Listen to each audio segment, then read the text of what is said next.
Hey there. Link and I want to invite you to a workshop on December 4th. It's Friday at 1 p.m. Pacific, and it's going to be on the Facebook group Spirit Centered Business. So if you're not over there, make sure that you join.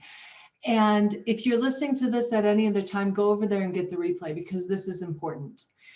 I was shown or have been shown the importance of realms this year, and especially in the last few months. And I actually did a 5-day gates checkup challenge where we're checking the gates into our realms. And this is different than that. This is going to be cleaning up everything that happened to us and got on us from 2020 and really prepping our realm to receive the amazing things that God has for us in 2021. He has been opening up the spiritual realm and downloading revelation faster and faster and faster. And we need to be prepared to do that.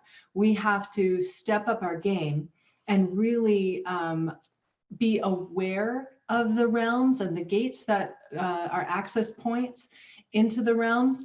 And we want to prepare that for 2021. Now, of course, I am all about business. So making sure that our business realm is cleaned up, right? Is your realm cleaned up? Obviously, our life affects our business, right? If things aren't quite going right at home, then they're not going to be going right in our business. So we have to make sure that we clean it all up and prep it all. So I invite you again to come on December 4th. It's a Friday and it's going to be at 1 p.m. Pacific. And of course, if you miss it, go grab the replay. But I'd like you to register at spiritcenteredbusiness.com/workshop so that you can get the email reminders. Okay, off to the show. Welcome to the Spirit Centered Business Podcast, where we blend the spiritual with the practical for supernatural results. Now, here is your host, Bralynn Newby.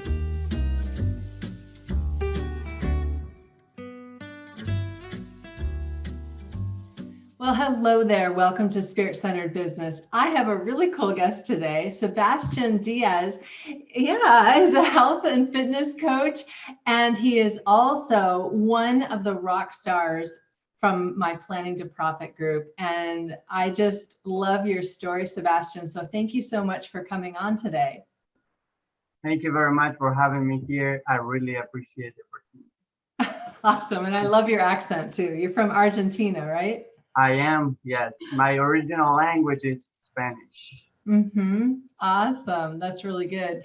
So first of all, you're new to my audience, and I want to tell them the story of your whole story, like how you got into what you're doing, all your professional or semi-pro career, your coming to the US, and then of course, how God guided you and directed you through all of that. So I'm just going to give you the floor. Go ahead. Well, okay. I was always passionate about soccer. I was born into a Christian family with all the mindsets and stuff that come with that. And Christian or Catholic? Because sometimes Christian. Okay. All right. Yeah. But still, a lot of those old mindsets that God helped me get through in my process to healing and wholeness. I was always passionate about soccer. You can see a picture of me when I was in diapers holding a soccer ball. It was like my passion since before I could even think about it. And I just loved it. So I tried out for different teams in Argentina, a bunch of different teams, professional teams. Over there, soccer is the only sport, or like the main sport. We don't have like football, soccer, basketball. It's everybody plays soccer. Everybody gets a soccer ball when they're little children. So it's everybody's passion. So it's really hard to make it, but I tried anyways. I tried out for many clubs, got denied many times, and then I finally did a tryout for a professional club. And they told me, you didn't make it. And I was so done with it. I was about 18 years old. I was going into college in Argentina. but I really want to play soccer. So after they told us a bunch of like, it was about 300 people that they told us you didn't make the cut. I got mad and I went talk to the coaches. I'm like, look, I work, I go to college, but I love soccer. Can I just come and practice with your team? And then if I never play, that's fine. So that's what I did for 2 years. I went to practice every single morning. Then I went to work for my dad, and then I went to college at night. Oh my gosh. So this was a pro team that you're practicing with? Yes, it was the second team, like the second tier team of that pro team. So oh, wow. I sometimes got to train with those professional soccer players that made a bunch of money and play, and they were on TV and everything. But I never really made it because coaches and stuff lied in my face and all that. You might hear my dog chewing some food too, so I'm sorry. Okay. They told me, oh yeah, we'll sign you into the club, and oh, there's problems with your paperwork, a bunch of stuff that never really came true. So basically, I went to train for that club for 2 years in a row, and I never got to see 1 minute of playing time. And I was used as an example of, oh, look how good he comes to training every single day. You guys need to follow. Even the captains didn't come as much to practice as I used to come, but they never even they never played me. Sorry. And God, in that moment of like struggling, because that was my passion my whole life. I remember going in my moped back home and crying, saying like, God, why is this not happening? I would love to play professional. And every time I prayed for the club, every time I was there, and then they made it they were in the third division, they made it to the second division. So I believe I was bringing blessing to that club, but I could not play 1 minute.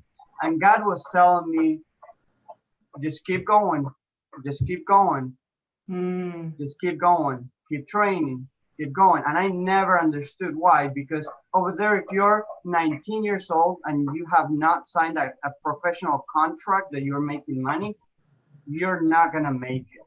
And I was about 20 years old when I was still going every morning. And one guy that I knew in Argentina told me, hey, I've heard of these soccer camp that they bring a bunch of coaches from the United States, from different colleges and universities.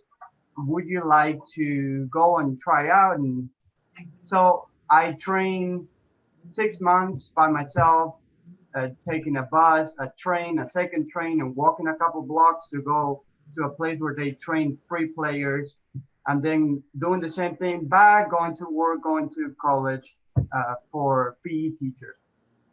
For 3 years? Yeah, 2.5 years. Did on top of the other one? On top of the 2 years with the other? Oh, at the same time. Yeah, okay. So half a year more. Got it. So I did 2 years with that club, and then half a year by myself training with free players.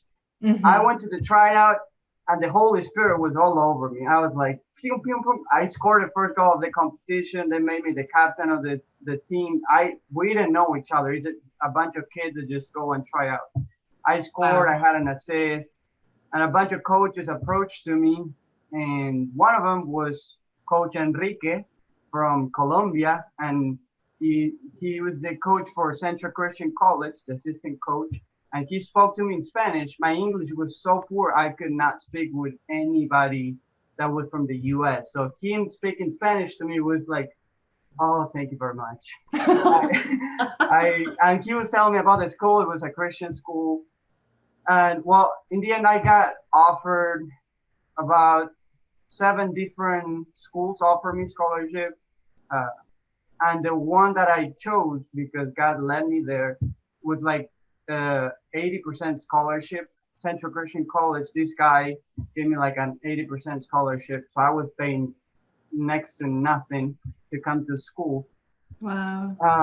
So I left my family, my friends, my culture, everything. But I had so much peace because that's what God had put in my heart.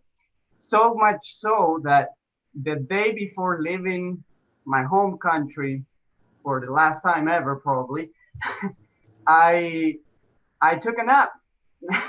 I took a nap like 30 minutes before leaving my house. My mom is like, "How are you gonna take a nap?" I'm like, "I have peace. I need to take a nap so I can function the rest of the night." So I took a little nap. I felt all energized. My friends came to visit me. I left to the airport, and I've been here in Kansas for about 6 years. And then I played college soccer. And in those college years, I was struggling. What am I gonna study here? I only came for soccer. And I was debating, like, the first year I switched majors so many times, and I still had that religious mindset in me that was telling me, well, you should study the Bible. Like, they're a Christian school, they offer Bible classes, you should study the Bible. But I always had a passion for exercise and physical activity and improving your body, and especially because I was always striving to play semi-pro and pro soccer, and, which I did later on. And I I just felt a struggle inside of me saying, "Whoa, you should study the Bible." And the rest of me was like, "Whoa, you should study exercise science because that's what you like, and it's gonna give you an edge in competition." So one day I went to Bible class and I was about to cry. I was so stressed out. And my mom, she's like a witch, but the good witches, the ones that are Christians, and they know everything. and she, she's so connected to me somehow from all the way to Argentina that as soon as I left that class, she texted me and she said, "Hey, what's wrong?"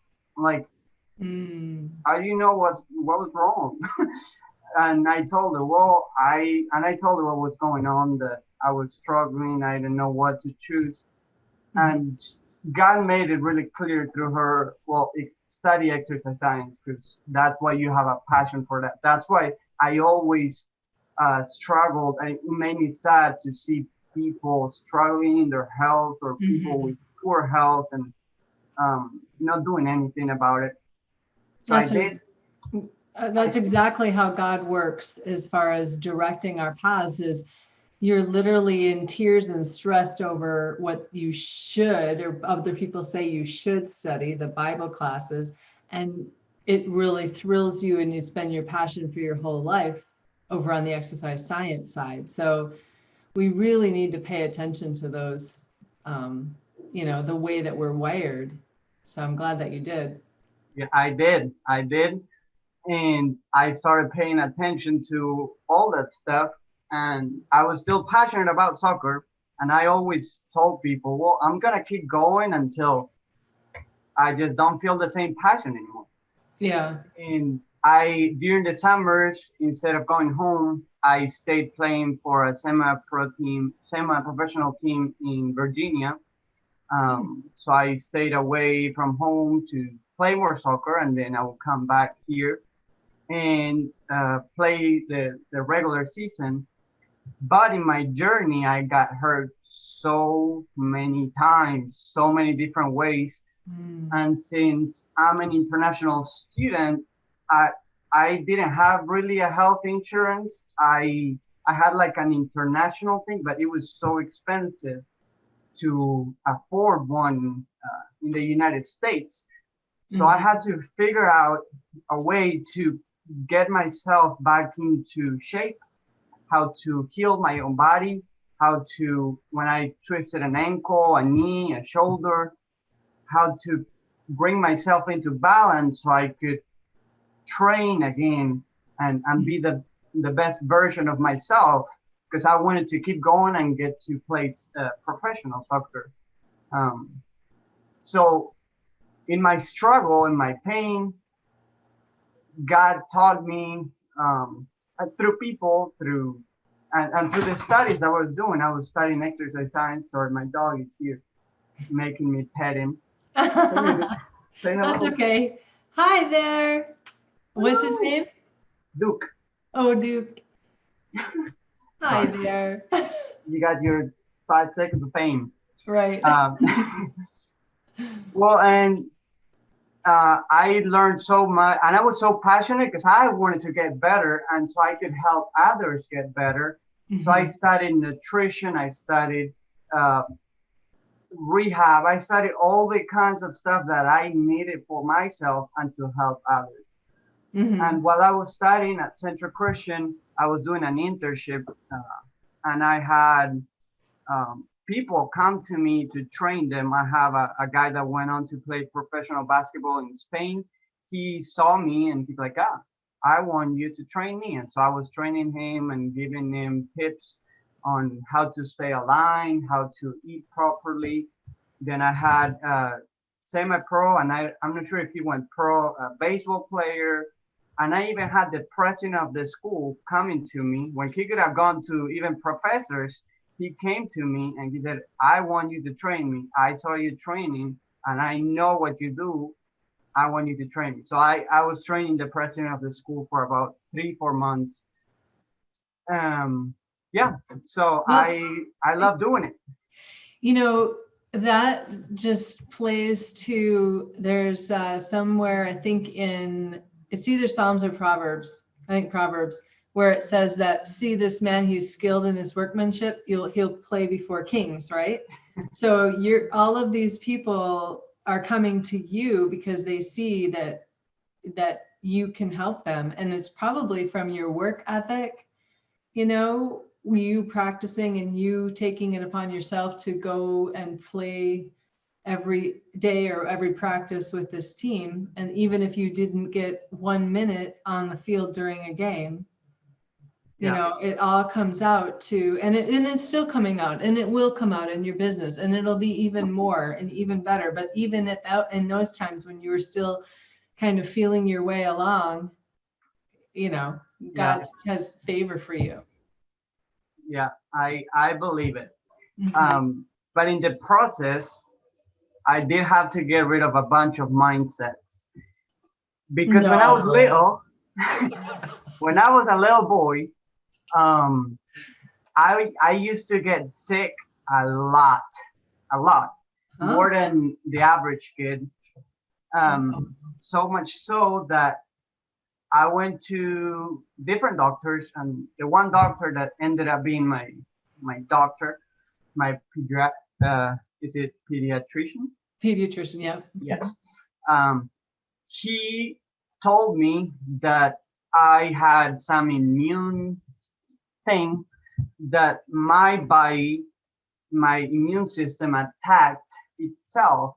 That's why I was getting sicker than everybody else. The problem is that I believed it so strongly that I just got sicker and sicker, because that's what I thought it was going to be like the rest of my life. I just need to depend on some medicines and hope to make it to tomorrow, and I will get sick. So every time I will go outside and I will be a little cold, I would just be, I know tomorrow I'm going to be sick. And guess what? I was sick the next day. So it happened to be when I came over here, Kansas, playing soccer, I was still getting sick and hurt a lot. And one of my teammates, he also came from Argentina.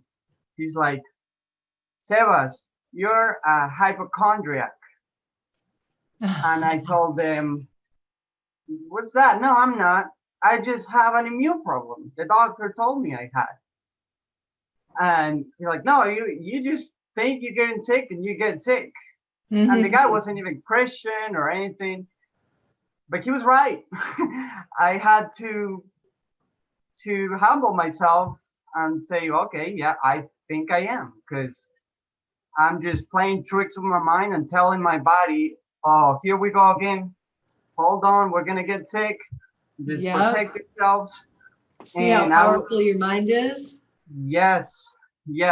So through the process of me living my culture, my mindsets and everything, God started dealing with a lot, not all, because I still have a lot, but a lot of the junk inside and the wrong mindsets and the wrong beliefs And I started to believe what God wants us to believe. He wants us to live a healthy life, a holy, fully aligned, a great life, just a balanced body, soul, and spirit. And that's what I started doing little by little, and learning about nutrition, about health, about how the body behaves, about uh, injuries. And I did get hurt a lot. I had ankle problems. I had a hip displacement when the hip shifted because I was with my brothers in Argentina and I slid down the mountain in the snow with a plastic bag in my butt, like coming. So I would come down the mountain and there were rocks on the bottom. And I couldn't stop and the rocks stopped me. And that's how I got a bone in my ankle out of place, the collarbone, and then uh, my whole structure shifted from the bottom up, and I had the hips displaced because of the impact, and that took about 2 years of trial and error how to fix it because I couldn't afford doctors, and even the doctors that I went to see, they told me, "Oh yeah, you have nothing wrong with your ankle," and I had that bone out of place for 2 months, and they couldn't have told me earlier.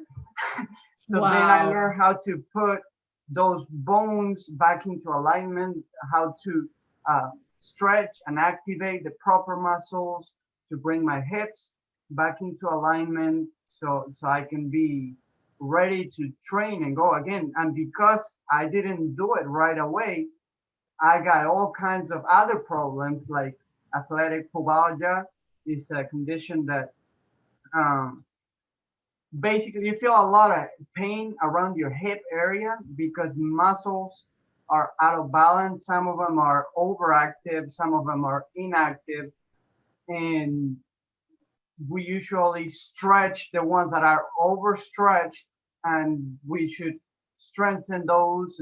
It's just a bunch of things that play into that, and it's just a lot of excruciating pain. So if anybody had that, you can look it up, athletic pubalgia. You're in a lot of pain because of that. So I in prayer and meditation and doing research, God led me to the right people, to the right resources, and how to put my body back into alignment. And because of that, after college, I trained by myself for 2 years, and I made it finally into a professional soccer team, an indoor team here, an hour away from where I live. So I finally made it. Yay! Oh my gosh.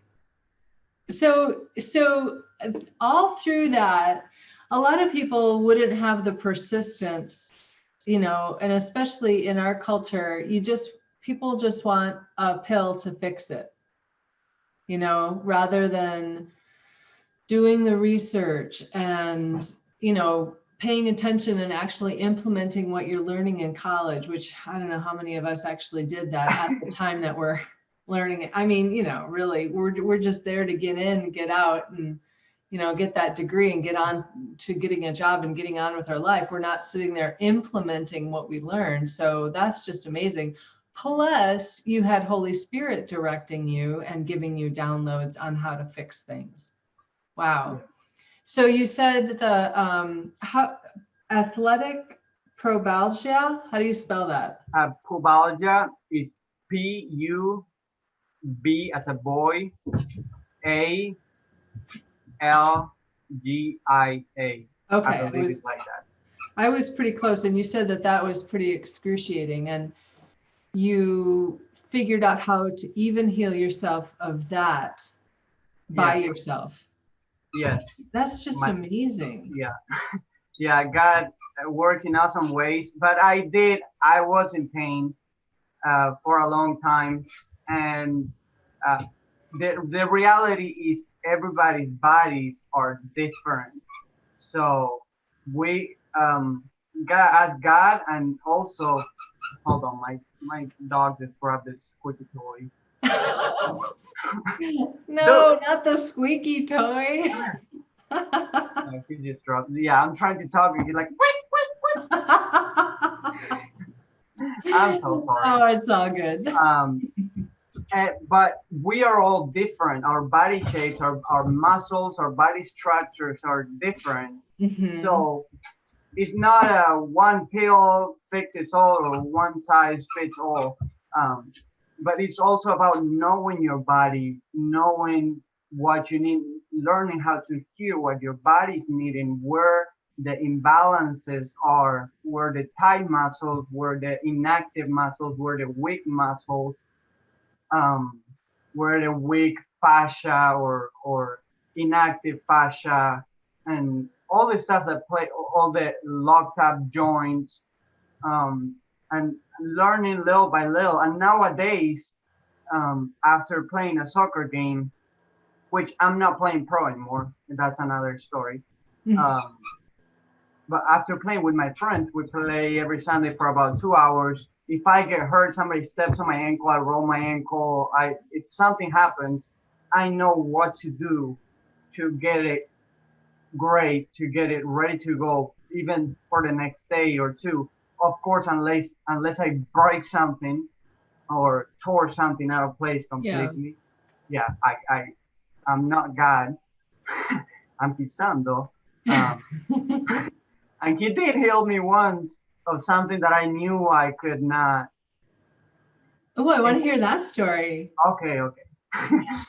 um, I was playing soccer in a tournament here in town, and funny enough, I was playing with some high schoolers, and one of them, the defender, he bumped me in the air, which I ended up coaching the year after he hurt me. Oh, wow. He bumped me in the air, and when I fell, my knee just went like that. Ouch. And I had a lot of wrong mindsets at that time too. So I'm like, okay, God, I know you're gonna heal me, and I just started sprinting, and it got worse. So, and I also heard that the knees represent, when we are hurting in our knees, represent a struggle with authority. And I was Oh, that's a really, good one. really struggling with authority in my workplace because I was working at a place that I did not like, and I didn't agree with all the decisions that were made from the people above me, and I had my wrong view of God. So he used that. I don't believe God hurt me, but he used that problem in my knee to open my eyes and to realize I don't believe that God truly cares about me. He does, but I don't believe it. Like I Mm. believe that God truly wants to heal me. Because one time after a couple months or I think weeks, I said, okay, God healed me. I believe God healed me. So I'm gonna go play again. I went to play and my knee was still so like weak. And I just got mad at God in the middle of the field when things weren't working. I'm like, God, I knew you don't want to heal me. And I just started crying in the field. And he told me, you don't have the right uh, concept, the right image of me. I love you.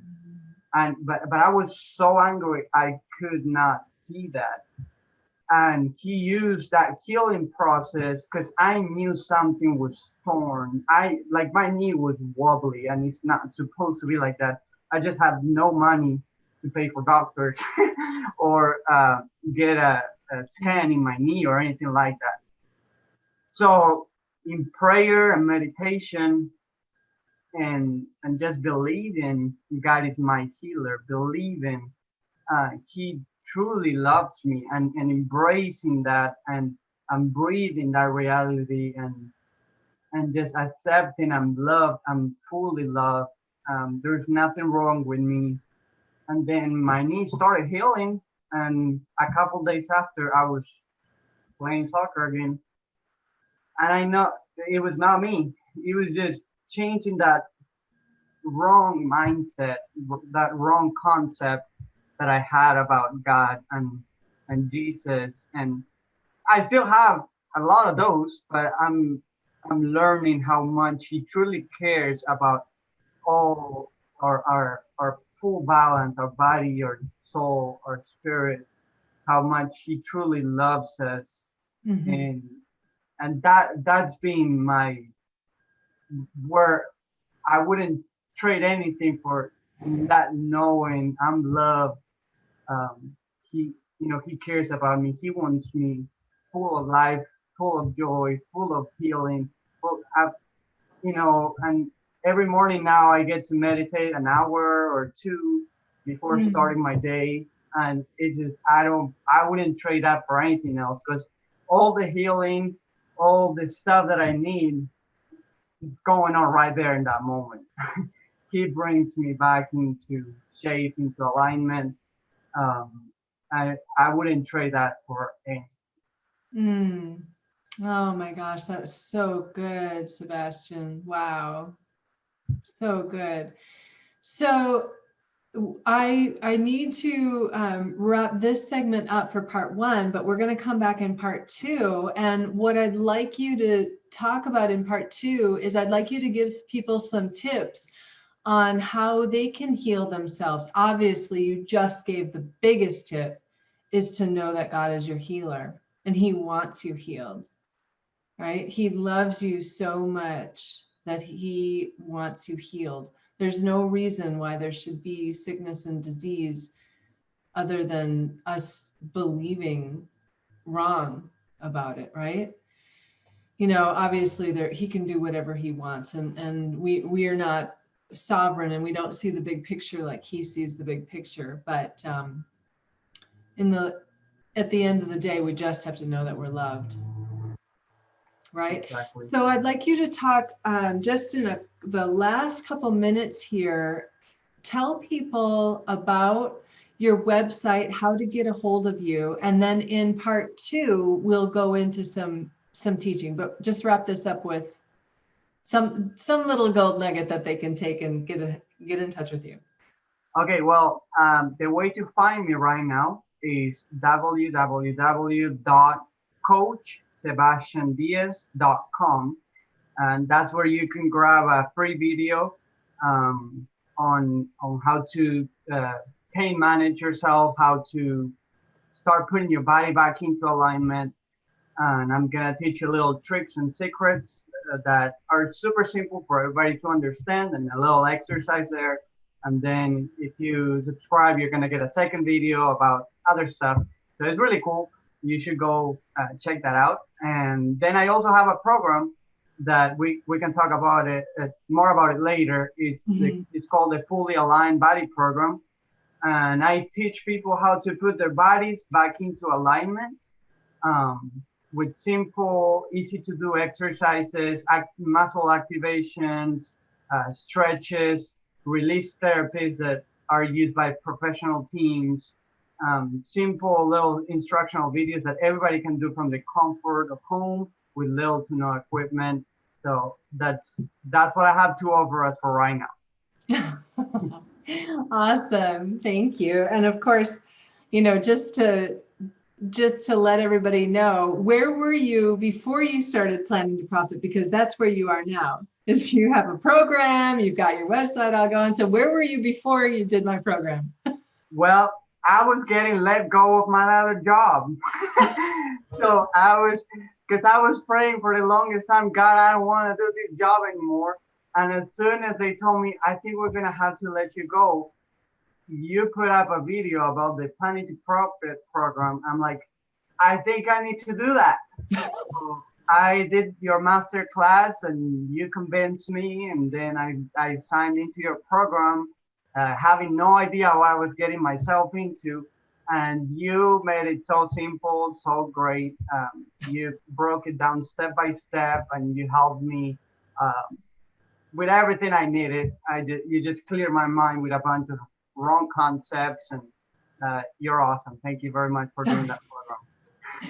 Thank you. I wanted people to realize that you had so much inside you that you just needed to sort out and get, monetized or packaged so that you could get it out to the world. But you already had it inside you. And now I'm talking to the audience. Audience, you have stuff inside you too that you can get out of you and packaged so that you can serve more people. Okay, I think that's a great wrap up. Thank you, Sebastian, and thank you, everyone. We'll catch you on part 2, and for the audience, we will see you next week. All right, until then, stay spirit-centered. Peace out. Thank you for listening to Spirit Centered Business with Bralynn Newby. Be sure to like, subscribe, and share with your friends. The next stage of doing business by being spirit-centered is coming together in collaboration, working with spiritual principles and knowing our destiny. Join our tribe at spiritcenteredbusiness.com, and we'll catch you on the next broadcast. Peace out.